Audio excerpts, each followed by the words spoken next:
Hi, my name is Victoria, and the first thing I'd like to do is offer a counter plan that satisfies every piece of evidence you gave as well as supports more evidence that I will present.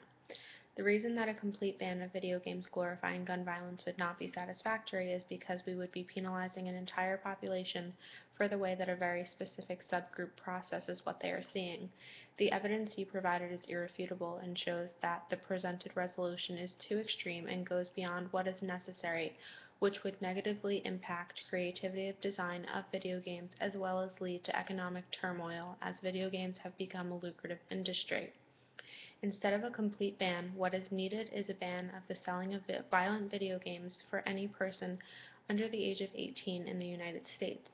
This number coincides with the status of legal adulthood in the United States as well as many developmental processes, which have been completed by this time.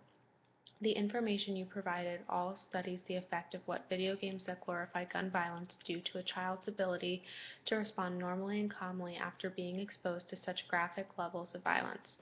The desensitization that the affirmative presented is an excellent way to reason why the ban should be specific to children. Children were studied to see how the lasting effects of video games glorifying gun violence, as provided by the affirmative, and the results were clear.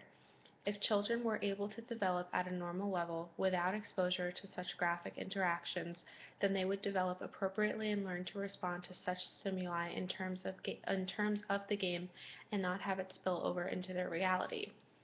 As for the progression into violent acts later in life, the ban of children from playing violent video games that glorify gun violence satisfies the idea because at the time where this desensitization occurs and sets them up for later trouble, they would not have access to the source of their potential aggression.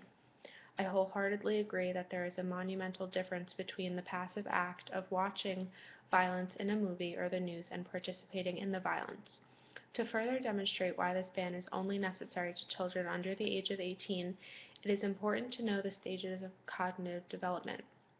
Starting from our toddler years, we begin to learn right from wrong and learn what to do by repetitively being told what we can and cannot do. When we're between the ages of 3 and 4, our parents or caretakers serve as our external conscience to keep our behavior in check.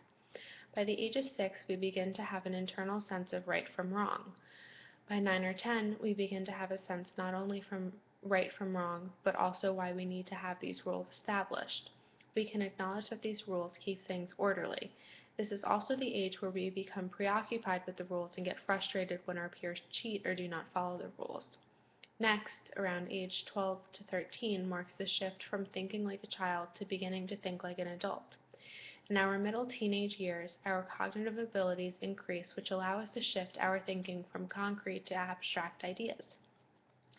Later in our teen years, we have reached full development cognitively and are capable of weighing pros and cons in our head to reach a reasonable outcome. For this reason, as well as the ones that you provided, a ban would only be beneficial to those under the age of 18.